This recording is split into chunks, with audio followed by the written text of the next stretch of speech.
नमस्कार मित्रों, जय जिनेंद्र, श्री दिनेशाय नमः। मैं आपका दोस्त सन्नी जैन और आप सभी का मेरे चैनल एस्ट्रो लाइफ सीक्रेट्स में हार्दिक स्वागत है। वीडियो शुरू करने से पहले आप सभी से गुजारिश है, कृपया मेरे चैनल को सब्सक्राइब ज़रूर करें ताकि नई वीडियो बनाने का प्रोत्साहन मिलता रहे। मित्रों, बेल आइकन को भी दबाना मत भूलिए ताकि वीडियो की नई नई जानकारी आपको समय समय पर मिलती रहे। मित्रों, आज का विषय शुरू करते हैं। आज का विषय है चंद्र कुंडली का हमारे जीवन में क्या है महत्व। लगन कुंडली और चंद्र कुंडली में से कौन सी कुंडली बली होती है, किस कुंडली का प्रभाव सर्वाधिक हमारे जीवन पर पड़ता है, आज हम इसको जानने का प्रयास करते हैं। मित्रों, अक्सर हम देखते हैं जब भी हम जन्म कुंडली देख रहे होते हैं तो हम लगन कुंडली पर ज़्यादा ध्यान केंद्रित करते हैं और चंद्र कुंडली को देखना भूल जाते हैं, जबकि चंद्र कुंडली भी जन्म कुंडली का महत्वपूर्ण हिस्सा होती है। लगन कुंडली 2 घंटे के अंतराल में बदल जाती है और चंद्र कुंडली का प्रभाव 2.5 दिन तक बना रहता है। निसंकोच रूप से यहाँ पर हम कह सकते हैं कि लगन कुंडली का प्रभाव ज़्यादा देखने में आता है, परंतु कई बार ऐसी स्थितियाँ बनती हैं कि लगन कुंडली पर चंद्र कुंडली भारी पड़ जाती है और चाहे चंद्र कुंडली 2.5 दिन में अपना परिणाम देती हो, लेकिन चंद्र कुंडली का असर लगन कुंडली से ज़्यादा देखने को मिलता है। ऐसी बहुत सारी स्थितियाँ बनती हैं। हमारी जो मन की अवस्था है वो भी चंद्र कुंडली से ही निर्धारित होती है। हमारे मन की खुशी या हमारे मन का जो दुख है वो भी चंद्र कुंडली से ही हम आसानी से पता कर सकते हैं। चंद्रमा सूर्य से प्रकाश लेता है और सूर्य की तपती किरणें चंद्रमा में प्रवेश कर जाती हैं और हमारे मन को प्रभावित करती हैं। हमारे मन की अवस्था चंद्र कुंडली के द्वारा ही निर्धारित होती है। तो मित्रों, लगन कुंडली हो या चंद्र कुंडली, दोनों का समन्वय करके ही हमें देखना चाहिए कि कौन सी कुंडली का हमारे जीवन पर प्रभाव पड़ रहा है। अगर लगन कुंडली हमारे जीवन में महत्वपूर्ण रोल निभा रही है तो हमें कुछ पहलुओं पर गौर करने की ज़रूरत होती है। अगर चंद्र कुंडली हमारे जीवन में महत्वपूर्ण भूमिका निभा रही है तो हमें चंद्र कुंडली से देखकर ही अपने जीवन का निर्णय करना चाहिए, क्योंकि अक्सर हम चंद्र कुंडली को इग्नोर कर देते हैं, जो सबसे बड़ी भूल होती है। हमने भी अपनी शोध में पाया है कि चंद्र कुंडली का महत्व बहुत ज़्यादा होता है। कई बार हमने बहुत सारे केस ऐसे देखे हैं जहां पर कुछ केस ऐसे निकल कर आए हैं जिसका परिणाम लगन कुंडली पर बिल्कुल भी स्ट्रीक नहीं बैठ रहा था। तो हमने अध्ययन और शोध में यही पाया कि, और कुछ हमारे विद्वानों से भी जब हमने इस विषय पर राय की तो हमने यही देखा कि चंद्र कुंडली को कहीं ना कहीं इग्नोर किया जा रहा था। तो चंद्र कुंडली का जो प्रभाव है उन कुंडलियों पर ज़्यादा देखने में आया और उस परिणाम से उनके फल तक कथन में बहुत सारी बातें निकल कर आईं जो बिल्कुल स्टीक बैठ रही थी, जबकि लगन कुंडली से ऐसा कुछ भी दिखाई नहीं दे रहा था। तो मित्रों, चंद्र कुंडली हमारी माता है, हम अपनी माता को इग्नोर नहीं कर सकते। चंद्र कुंडली हमारे मन की खुशी है। मन पर जब सबसे ज़्यादा प्रभाव पड़ता है तो हम चंद्र कुंडली को कैसे इग्नोर कर सकते हैं। लगन कुंडली हम स्वयं हैं और चंद्र हमारी माता है। अगर हम अपनी माता से ज़्यादा प्यार करते हैं तो हम अपनी माता को कैसे इग्नोर कर सकते हैं, कैसे हम अपने से दूर कर सकते हैं। तो चंद्र कुंडली का देखना बहुत ही ज़्यादा ज़रूरी होता है। सिर्फ कह देने से हम अपनी माता को प्यार कर देते हैं, उसके लिए हम कुछ करना नहीं चाहते, तो ऐसा बिल्कुल भी उचित नहीं होता। जैसा स्कूलों में बोल दिया जाता था कि गाय हमारी माता है, गाय पर हम निबंध लिख देते थे। सिर्फ कहने मात्र से गाय हमारी माता नहीं हो जाती। हमें गाय माता के लिए हमने क्या सेवा भाव रखा है अपने मन में, हम गाय की किस प्रकार से सेवा करते हैं, वो महत्वपूर्ण है। इसलिए माता का स्थान सबसे ऊपर होता है।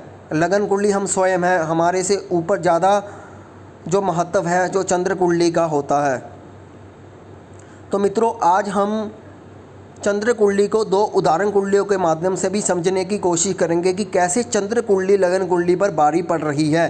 चंद्र कुंडली कई बार ऐसा रोल निभा जाती है जो लगन कुंडली से हमें दिखाई नहीं देता। जहाँ पर मैं एक बात करना चाहूँगा। जैसे आज का ही एक केस चल रहा है, जैसे एक बॉलीवुड का एक्टर, बहुत ही महत्वपूर्ण प्रतिभाशाली एक्टर सुशांत सिंह राजपूत के साथ हुआ है। जैसे ही आप देखोगे कि उसकी लगन कुंडली, जैसे मान लीजिए उनकी लगन कुंडली बहुत काम कर रही थी, अचानक मन पर प्रभाव पड़ा और चंद्र कुंडली वहाँ पर एक्टिव हुई। जहाँ पर उनकी मैं डिटेल की चर्चा नहीं करना चाहूँगा कि चंद्र कुंडली उनकी क्या है या लगन कुंडली कौन सी है। यहाँ पर हम जनरल वे में यहाँ पर बात करेंगे कि उनकी मन की अवस्था पर वहाँ पर प्रभाव पड़ा। जो इंसान स्वयं मेहनत कर रहा था, अचानक से मन पर प्रभाव करने से वो डिप्रेशन में रहने लगा, और चाहे वो प्यार के चक्कर में पड़ा या उसके साथ कोई घटना हुई है या उसने स्वयं ये निर्णय लिया है, इस बारे में हम बात नहीं करेंगे। लेकिन कहीं ना कहीं मन की अवस्था प्रभावित हुई, वो उस सिचुएशन में गया और चंद्र कुंडली ने अपना काम किया और हमने एक प्रतिभाशाली एक्टर को सदैव के लिए खो दिया। तो मित्रों, चंद्र कुंडली बहुत ही महत्वपूर्ण रोल निभा जाती है। तो चंद्र कुंडली से हम आज निरीक्षण करेंगे कि कैसे ये हमारे जीवन पर प्रभाव डालती है। मित्रों, इसको देखने के लिए हम कुछ उदाहरण कुंडली की ओर चलने का प्रयास करेंगे। आपको वहाँ पर बताएंगे कि कैसे लगन कुंडली और चंद्र कुंडली में हमें डिफरेंस देखना है। इसलिए मित्रों, चंद्र कुंडली को बिल्कुल भी इग्नोर मत कीजिए, क्योंकि कई बार ये दे जाती है बहुत बड़े परिणाम और हमें पता ही नहीं चलता।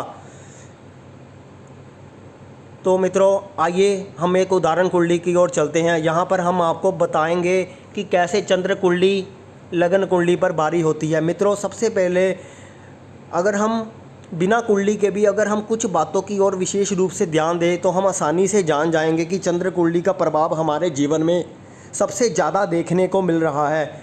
वो प्रभाव क्या है, आइए जानने का प्रयास करते हैं। अगर आप बहुत ज़्यादा भावुक हैं, बहुत ज़्यादा इमोशनल हैं, तो ज़रूर आपकी चंद्र कुंडली लगन कुंडली से ज़्यादा प्रभावी है। अगर आप अपनी माता से सबसे ज़्यादा प्यार करते हैं, उसके बिना रह नहीं पाते, तो चंद्र कुंडली आपकी बहुत ज़्यादा प्रभावी है। तब आपको चंद्र कुंडली से ही निर्णय लेना चाहिए। अगर आप दिमाग से ज़्यादा दिल की सोचते हो, दिल की मानते हो, दिल से ही निर्णय लेते हो और भावनाओं में भी अक्सर बह जाते हो, तो आपकी चंद्र कुंडली ज़्यादा प्रभावी है लगन कुंडली से। ये 3 नियमों का विशेष रूप से ध्यान रखकर आप बिना कुंडली देखे भी आप आसानी से पहचान सकते हो कि चंद्र कुंडली का प्रभाव सबसे ज़्यादा आपको देखने को मिलेगा। अगर आप बहुत ज़्यादा इमोशनल हैं, अगर आप अपनी माता से बहुत प्यार करते हैं और अगर आप दिल से निर्णय लेते हैं, अपने मन की ज़्यादा सुनते हैं, तो चंद्र कुंडली का प्रभाव आपकी जन्म कुंडली में आएगा ही आएगा। जन्म कुंडली से ज़्यादा चंद्र कुंडली महत्वपूर्ण भूमिका निभाएगी। तो मित्रों, अब हम जन्म कुंडली के द्वारा कुछ सूत्रों को बताएंगे कि कुछ सूत्रों को देखकर आप लगन कुंडली से ही समझ जाओगे कि यहाँ पर चंद्र कुंडली हमारी ज़्यादा मजबूत है। दोनों कुंडलियों को आप आज समान रूप से आपको बताने का प्रयास किया जाएगा। तो चलते हैं पहली कुंडली की तरफ।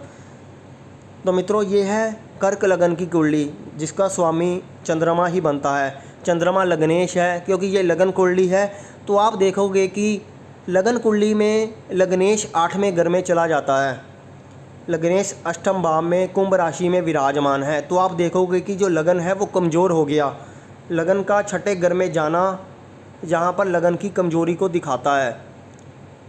तो जब भी लग्नेश 6, 8, 12 भावों में बैठ जाए, जब पीड़ित हो जाए, तब हमें लगन कुंडली की अपेक्षा चंद्र कुंडली पर ज़्यादा भरोसा करना चाहिए। पहली शर्त ये है और पहला सूत्र ये है। मित्रों, दूसरा सूत्र ये है कि आप देखोगे कि इस कुंडली में लगन पर कोई भी प्रभाव नहीं है। लगन पर किसी भी ग्रह की दृष्टि नहीं है। ना ही गुरु लगन को देख रहा है, ना ही राहु लगन को देख रहा है, ना ही केतु लगन को देख रहा है, ना ही शनि लगन को देख रहा है। कोई भी ग्रह लगन को नहीं देख रहा, यानी लगन बहुत ज़्यादा निर्बल है। जब हमने लगन और चंद्र कुंडली का विचार करना है तो हमें दोनों लगनों में से ये देखना होगा कौन सा लगन बली है। तो हम यहाँ पर देख रहे हैं लग्नेश यहाँ पर कमज़ोर है, लगन पर कोई शुभ प्रभाव नहीं है, लगन को कोई ग्रह देख नहीं रहा, तो यहाँ पर लगन कमज़ोर है, यानी यहाँ पर कहीं ना कहीं चंद्र कुंडली का प्रभाव सबसे ज़्यादा देखने को मिलेगा। मित्रों, उससे पहले भी हमें जिसकी कुंडली है उसके विचार विमर्श भी कर लेना चाहिए, कि हमें कुछ प्रश्न पूछकर भी ये आकलन कर लेना चाहिए क्या उसका प्रभाव उसके जीवन में आ रहा है, क्योंकि बिना प्रश्न पूछे इस बात की पुष्टि नहीं हो सकती। तो जिसकी भी ये कुंडली है उसको अपने हिसाब से जो आपके मन में प्रश्न लगन के हिसाब से आते हैं उसको आपको ज़रूर पूछना चाहिए। जैसे ये कुंडली है तो हमने ये एक लड़की की कुंडली है तो हमने इस लड़की से यही प्रश्न किया कि जैसे आप देखोगे कि लगन पर कोई शुभ प्रभाव नहीं है, लगन को कोई ग्रह देख नहीं रहा, तो ऐसा जो जातक है वो अपनी मेहनत के द्वारा ही आगे बढ़ता है, उसको कोई भी सपोर्ट नहीं मिलता, वो अकेला ही अपने दम पर कुछ करता है, घर वालों या परिवार वालों का सपोर्ट कम ही मिलता है। और आप देखोगे कि पंचम भाव में मंगल बैठा हुआ है, तो पंचम भाव में मंगल बैठने से हम ये बोलेंगे कि पंचम भाव का स्वामी पंचम भाव में ही है। ये पंचम भाव की स्थिति को बहुत अच्छा बताता है, यानी संतान पक्ष कहीं ना कहीं अच्छा होना चाहिए। तो जब हमने ये 2 सवाल पूछे तो हमने जो जातिका ने हमें बताया कि ऐसा भी कुछ नहीं है कि पंचम भाव उसके जातिका का बहुत ख़राब मिला, क्योंकि उस जातिका को संतान संबंधी समस्या थी, संतान उसको शादी के इतने वर्षों के बाद भी प्राप्त नहीं हो पा रही, और बाकी परिवार वालों का सपोर्ट तो उसको था। तो यहाँ पर हमें देखने में आया कि यहाँ पर लगन कुंडली बिल्कुल भी प्रभावी नहीं है, कहीं ना कहीं चंद्र कुंडली यहाँ पर रोल प्ले कर रही है, क्योंकि पंचम भाव का स्वामी पंचम भाव में बैठा हो और पंचम भाव पर कोई बुरा प्रभाव भी ना हो, चाहे शनि तीसरी दृष्टि से देख रहा है, परंतु फिर भी संतान पक्ष में इतना बड़ा संकट पैदा करे ऐसी संभावना दिखाई नहीं देती। मंगल के द्वादश भाव में गुरु बैठा है तो मंगल यहाँ पर बलशाली ही कहा जाएगा, फिर भी ऐसी समस्या। तो फिर हमें चंद्र कुंडली पर ज़्यादा फोकस किया। तो जब हमने चंद्र कुंडली को देखा तो हमने पाया कि चंद्र कुंडली के पंचम भाव में राहु विराजमान है। मित्रों, आप देखोगे कि चंद्रमा जिस राशि में होता है उस राशि को हमने लगन बना लेना है। तो यहाँ पर चंद्रमा कुंभ राशि में है तो कुंभ राशि को हमने लगन बना लिया, वैसे बाकी के ग्रह वैसे ही यथावत बने रहेंगे। तो यहाँ पर कुंभ राशि को हमने लगन बनाया और पंचम भाव में देखोगे कि राहु देव विराजमान हो जाते हैं। तो राहु देव के पंचम भाव में विराजमान होने से यहाँ पर हमें स्पष्ट रूप से दिखाई दे रहा है कि इसका पंचम भाव कहीं ना कहीं खराब हो रहा है, और पंचम भाव का जो स्वामी है वो भी अष्टम भाव में बैठा हुआ है, अष्टम भाव में 3 ग्रहों के साथ बैठा हुआ है, जो दिखा रहा है कि पंचम भाव से संबंधित इसको बहुत सारी परेशानी का सामना इसको करना पड़ेगा। तो मित्रों, यहाँ पर देख रहे हो कि लगन कुंडली से ज़्यादा चंद्र कुंडली कैसे प्रभावित हो रही है। तो इस जातिका को संतान संबंधी जो इसने समस्या बताई वो पूर्ण रूप से चंद्र कुंडली से प्रभावित हो रही है। इस जातिका को काफ़ी शारीरिक परेशानी भी यहाँ पर ज़रूर है। जातिका को गाइनोलॉजिकल प्रॉब्लम है, जातिका को यूरेटस से संबंधित कोई ना कोई प्रॉब्लम चल रही है, इसका ऑपरेशन भी हुआ है, कुछ गांठों का ऑपरेशन भी हुआ है। तो आप देखोगे कि यहाँ पर कन्या राशि में 8वें घर में ग्रह विराजमान है जो आंतों के नीचे की समस्या को बताते हैं, और अष्टम भाव है जो प्राइवेट पार्ट्स को दिखाते हैं। तो ये भी दिखाते हैं कि इन भावों से संबंधित समस्या यहाँ पर देखने को मिलेगी, जो कि लगन कुंडली से हमें इतना स्पष्ट रूप से दिखाई नहीं दे रहा, लेकिन चंद्र कुंडली से हमें पूर्ण रूप से यहाँ पर स्पष्ट रूप से दिखाई दे रहा है कि चंद्र कुंडली पूर्ण रूप से प्रभावी होकर बोल रही है। तो यहाँ पर संतान संबंधी समस्या और उसके स्वास्थ्य संबंधी समस्या यहाँ पर पूर्ण रूप से उजागर हो रही है। तो इस प्रकार से हमने देखा कि लगन कुंडली पर बारी ये यहाँ पर चंद्र कुंडली है, यहाँ पर कितना महत्वपूर्ण कितना अच्छा सूत्र निकल कर आया है कि चंद्र कुंडली को हमने किस प्रकार से जज किया है कि लगन पर कोई प्रभाव ना होने से, चंद्रमा लग्नेश का अष्टम भाव में जाने से लगन कुंडली बिल्कुल भी कार्य नहीं कर रही है। इस प्रकार से हमें ये देखना होगा कि चंद्रमा की क्या स्थिति है, चंद्रमा का पक्ष बल क्या है, चंद्रमा शुभ ग्रहों के साथ है, चंद्रमा ज़्यादा प्रभावित हो रहा है या लग्नेश ज़्यादा प्रभावित है, लग्नेश शुभ अवस्था में है या चंद्रमा शुभ अवस्था में है, या लगन पर ज़्यादा ग्रहों का प्रभाव है, लगन बली है। तो यहाँ पर हमें लगन बली देखना समझ में आ गया कि लगन पर कोई शुभ प्रभाव नहीं है, लग्नेश अष्टम में चला गया है तो लगन इतना ज़्यादा मजबूत नहीं है इसका। तो चंद्र कुंडली यहाँ पर काम करेगी। तो चंद्र कुंडली के पंचम भाव पंचमेश दोनों की स्थिति खराब होने से अष्टम में बैठे ग्रहों के कारण जातिका को पूर्ण रूप से चंद्र कुंडली के ही परिणाम मिले। तो मित्रों, हम इसको एक और उदाहरण कुंडली के द्वारा आपको समझाने का प्रयास करते हैं। मित्रों, यहाँ पर आप देख रहे हो कि ये जो कुंडली है ये धनु लगन की है, ये भी एक जातिका की कुंडली है। आप देखोगे कि इसका जो लग्नेश है वो 10वें घर में है और शनि के साथ है। ये बहुत ही अच्छा योग बना रहा है, धर्म कर्म योग बना रहा है। तो 10वें घर में गुरु शनि की युति अच्छी मानी जाती है। लेकिन यहाँ पर आप देखोगे कि जो गुरु है और शनि है दोनों ही 15-15 डिग्री के हैं, यानी गुरु कहीं ना कहीं ग्रह युद्ध में फंसा हुआ है। शनि के साथ उसकी ग्रह युद्ध हो रहा है, जिसमें आप देखोगे कि गुरु जो है काफ़ी कमज़ोर अवस्था में हो गया है। और यहाँ पर गुरु और बुध का परिवर्तन भी हो रहा है। तो यहाँ पर जो गुरु की स्थिति है वो यहाँ पर कमज़ोर दिखाई हमें देती है थोड़ी सी। तो यहाँ पर अगर आप चंद्रमा को देखोगे तो यहाँ पर देखोगे कि चंद्रमा मिथुन राशि में है और मिथुन राशि का जो स्वामी है वो भी चंद्रमा को देख रहा है। और आप देखोगे कि इस जो जातिका का जो जन्म है वो पूर्णिमा के आसपास का है। तो देखोगे कि सूर्य अपने सप्तम भाव है, चंद्रमा से सप्तम भाव में बैठा है, तो यानी पूर्णिमा या पूर्णिमा के आसपास का जन्म है। तो यानी चंद्र कुंडली यहाँ पर प्रभावी नज़र आ रही है। तो चंद्र कुंडली से इसके परिणाम ज़्यादा देखने को मिलेंगे, मुझे ऐसा लगता है। जैसे हम जातिका से प्रश्न पूछा तब हमें इसकी पुष्टि होगी, क्या वाकई में चंद्र कुंडली बोल रही है या लगन कुंडली बोल रही है। चंद्र कुंडली को देखकर या लगन कुंडली को देखकर जब हमने जातिका से प्रश्न पूछा लगन कुंडली के आधार पर, तो हमने पहले तो ये पूछा कि इस जातिका का प्रोफेशनल लाइफ अच्छी होनी चाहिए, क्योंकि गुरु शनि की युति धर्म कर्म योग का निर्माण भी करती है और अच्छी युति मानी जाती है। तो इस जातिका ने यही कहा कि वो कुछ भी कार्य नहीं करती है, वो सिर्फ घर पर ही रहती है, कोई भी कार्य नहीं करती है। तो यहाँ पर दशम का प्रभाव हमें देखने को नहीं मिला। यहाँ पर हमने जातिका को ये पूछा कि उसकी विवाहिक जीवन मतलब कैसा है उसका विवाहिक जीवन। वैसे तो 8वें घर का स्वामी लगन कुंडली में 7वें घर में आता है, लेकिन विवाह की स्थिति इतनी ख़राब भी नहीं बताता। फिर भी विवाह में कुछ समस्या रहेगी ऐसा हमने कहा, लेकिन विवाह में तलाक की स्थिति नहीं होगी। परंतु जब जातिका ने कहा कि उसका वैवाहिक जीवन बहुत ख़राब है, तलाक की संभावना भी बन चुकी है और उसने दूसरी शादी की है, उसमें भी वो खुश नहीं है, तब हमें देखा कि यहाँ पर चंद्र कुंडली पूर्ण रूप से प्रभावित है और उसको पारिवारिक जीवन में बहुत समस्याएं आ रही हैं, पारिवारिक सुख नहीं मिल पा रहा। तो जब हमने इस जातिका की चंद्र कुंडली बनाई तो हमने देखा कि चंद्र कुंडली से सप्तम घर में सूर्य मंगल बुध विराजमान हो गए हैं। तो सूर्य चंद्र बुध विराजमान होने से हमें स्पष्ट रूप से दिखाई दे रहा है इसका सप्तम हाउस बहुत ज़्यादा खराब हो गया है। सप्तम हाउस में अग्नि तत्व ग्रह बैठ गए हैं, अग्नि तत्व राशि भी बैठी है, जहाँ कहीं ना कहीं हमें दिखाता है कि मैरी लाइफ में डिस्टर्बेंस जरूर रहेगी। और सप्तम घर का जो स्वामी है वो भी चतुर्थ भाव में शनि के साथ विराजमान हो गया है, जिस कारण विवाह में समस्या जरूर आएगी।